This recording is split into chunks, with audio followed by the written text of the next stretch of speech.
കൃഷ്ണ ഗുരുവായൂരപ്പ, ഞാനിപ്പോൾ വന്നിരിക്കുന്നത് കുറച്ച് പേര് സംശയം ചോദിച്ചു. ആ സംശയം ചോദിച്ച ചോദ്യം എന്താ വെച്ചാൽ, ഗുരുവായൂർ അമ്പലത്തിലെ കൃഷ്ണനല്ല എന്ന് പലരും വീഡിയോ ചെയ്തിട്ടും പല ന്യൂസ് ചാനലിലൊക്കെ അങ്ങനെ കണ്ടുല്ലോ.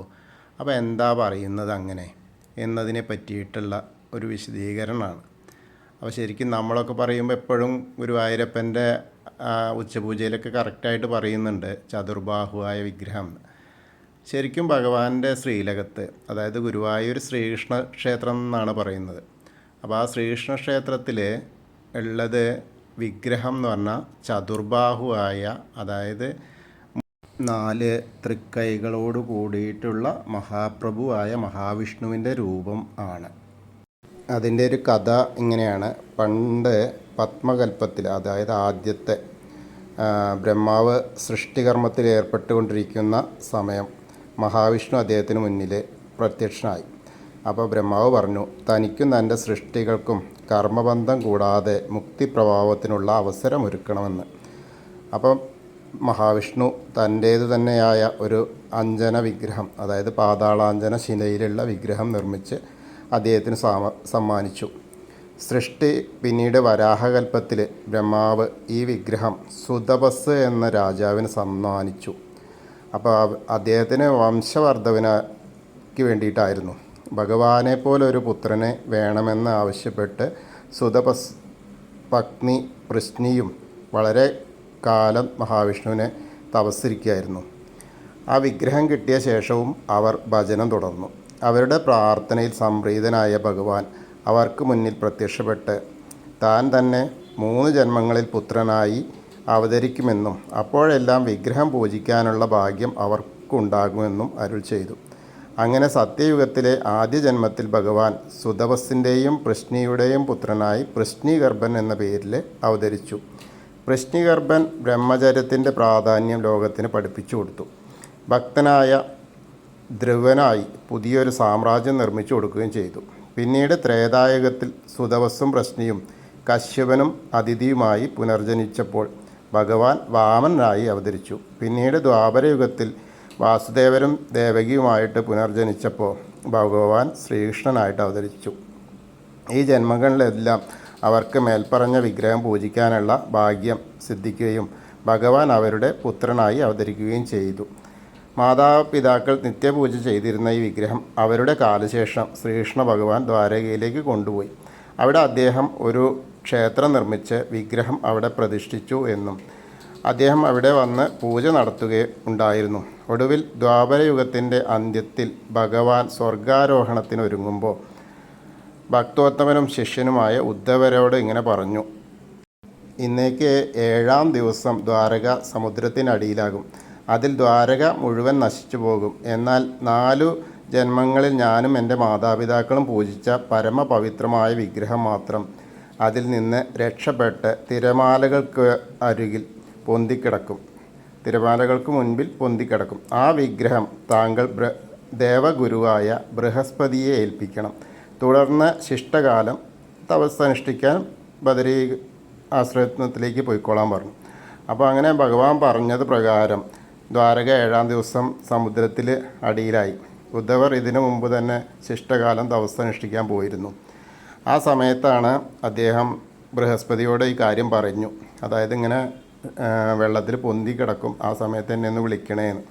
അപ്പോൾ ദ്വാരക പൂർണ്ണമായും ആ കടലിൽ അടിയിലേക്കായി പോയപ്പോൾ ആ സമയത്ത് കടലിൽ ഇങ്ങനെ ആ വിഗ്രഹം ഒഴുകി നടക്കുന്നത് കണ്ടു. അപ്പോൾ അതെങ്ങനെ എടുക്കുമെന്ന് അറിയാതിരുന്നപ്പോൾ തൻ്റെ ശിഷ്യനായ വായുദേവനെ വിളിച്ചിട്ട് പറഞ്ഞു അതൊന്ന് കരയ്ക്കെത്തിക്കാൻ. അങ്ങനെ കരയ്ക്കെത്തിച്ചപ്പോൾ ഇനി എവിടെയാണ് ഉചിതമായ സ്ഥാനം, അങ്ങനെ ആകാശമാർഗേന അവർ പോരുകയാണ്. അങ്ങനെ 2 പേരും കൂടി വരുമ്പോൾ എല്ലാ സ്ഥലത്തും പോന്നു. അവസാനമാണ് ഭാർഗവക്ഷേത്രത്തിൻ്റെ പടിഞ്ഞാറ് ഭാഗത്ത് കടലിനോടടുത്തായി അതിമനോഹരമായ ഒരു താമരപ്പൊയ്ക, അതായത് താമരയൂർ, അതായത് ഇപ്പോൾ ഇന്നത്തെ ഗുരുവായൂർ കണ്ടതും ആ ഒരു കാഴ്ചയും ഒക്കെ ഉണ്ടായത്. പാർവതി പരമേശ്വരന്മാരുടെ ആനന്ദ നൃത്തമാടുന്ന ആ ഒരു സമയമൊക്കെ കണ്ടു. അങ്ങനെ വന്നിട്ടാണ് ശിവനോട് ചോദിക്കുകയാണ്, ഈ സ്ഥലത്തിന് ഇവിടെ ഗുരുവായൂരപ്പനെ, അതായത് ഇവിടെ ഈ വിഗ്രഹം പ്രതിഷ്ഠിക്കാൻ പറ്റുമോ എന്ന് ചോദിച്ചു. അപ്പോൾ പ്രതിഷ്ഠിച്ചോളാൻ പറയുകയാണ്. തുടർന്ന് മമ്മിയൂരേക്ക് പോകുകയും ദേവി ഇവിടെ തന്നെ ഇടത്തരക്കാവിലെ അമ്മയായിട്ട് ഇരിക്കുകയും ചെയ്തു എന്നുള്ളതാണ് സത്യാവസ്ഥ.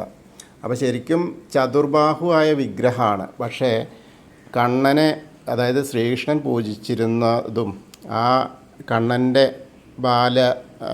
എന്താ പറയുക, യൗവന കാലങ്ങളൊക്കെ അതിൽ ഉള്ളത് കാരണവും, അതായത് നമ്മൾ ഭക്തരെല്ലാവരും ആ കണ്ണനെ വിശ്വസിച്ച് ആ കണ്ണൻ്റെ എല്ലാ ചൈതന്യം അതിലുണ്ട് എന്നുള്ളത് കാരണവും, മാതാപിതാക്കൾ പുത്രനെ എന്ന പോലെ പരിലാളിച്ചിരുന്ന ആ വിഗ്രഹത്തിന് അപ്പോൾ ആ കണ്ണൻ്റെ ചൈതന്യം കൂടുതലായിട്ട് വരികയും ശങ്കരാചാര്യരും വില്വമംഗലും അതേപോലെ കുറൂരമ്മയും പൂന്താനം തിരുമേനി അങ്ങനെ ഭക്തോക്തന്മാർക്കെല്ലാം ആ ബാലരൂപത്തിൽ ദർശനം നൽകിയ, അത് ഇനി പേര് പറയാൻ പറ്റാത്തതും അതായത് അറിയാത്ത ആളുകളടക്കമുള്ള മഹാരഥന്മാർക്ക് ആ ബാലരൂപത്തിലാണ് ദർശനം നൽകിയിരുന്നത്.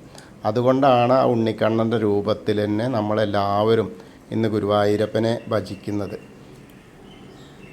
പിന്നീട് വരുന്ന അവതാരങ്ങൾ, അതായത് നമ്മൾ ആ ചതുർബാഹുവായ വിഗ്രഹത്തിൽ കാണുന്ന അവതാരങ്ങൾ മുഴുവൻ ആ ഉണ്ണിക്കണ്ണൻ്റെ അവതാരങ്ങളാണ്. ആ അമ്പാടിയിലെ ബാലലീലകളൊക്കെയാണ് ഓരോ ദിവസവും മിന്നിമറിയുന്നത് ആ ചതുർബാഹുവായ കളഭാലങ്കാരത്തിലൂടെ. അപ്പോൾ അതും ഏറ്റവും വളരെ പ്രാധാന്യമുള്ളൊരു കാര്യമാണ്.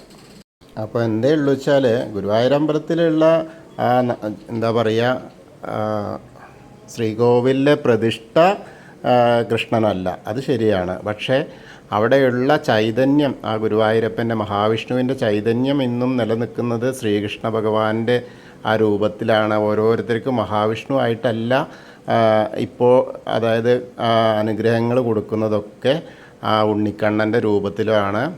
ഈ പറഞ്ഞ നമ്മുടെ മൺമറഞ്ഞ പിതാമഹന്മാരും അതേപോലെ ഏറ്റവും പ്രാധാന്യമുള്ള ആ ഭക്തോത്തമന്മാരുടെ മുന്നിലൊക്കെ പ്രത്യക്ഷപ്പെട്ടതും ആ ഉണ്ണിക്കണ്ണൻ്റെ രൂപത്തിലാണ്. അത് കാരണം കൊണ്ട് തന്നെയാണ് ആ ശ്രീകൃഷ്ണ ക്ഷേത്രം എന്നുകൂടി പേര് വരുന്നത്.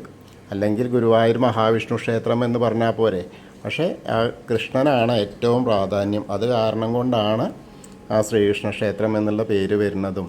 ഇന്നത്തെ ഇവിടെയൊക്കെ കാണുന്ന ആ ഓരോരുത്തരുടെ അനുഭവങ്ങളിലും ആ ഉണ്ണിക്കണ്ണൻ്റെ രൂപവർണ്ണനകളാണ് ഏറ്റവും കൂടുതൽ ഉള്ളത്. മഹാവിഷ്ണുവിനെ അല്ല നമ്മൾ ആരും അതിൽ പറയുന്നത്. നമ്മൾ പറയുന്നതൊക്കെ ഉണ്ണിക്കണ്ണൻ്റെ ഓരോരോ വിലാസങ്ങളാണ്, മായകളാണ്. യഥാർത്ഥത്തിൽ മഹാവിഷ്ണു ആണെങ്കിൽ കൂടി ശ്രീകൃഷ്ണ ഭഗവാനാണ് ഏറ്റവും കൂടുതൽ വിഗ്രഹത്തിൻ്റെ ആ ഒരു ചൈതന്യത്തിലുള്ളത്.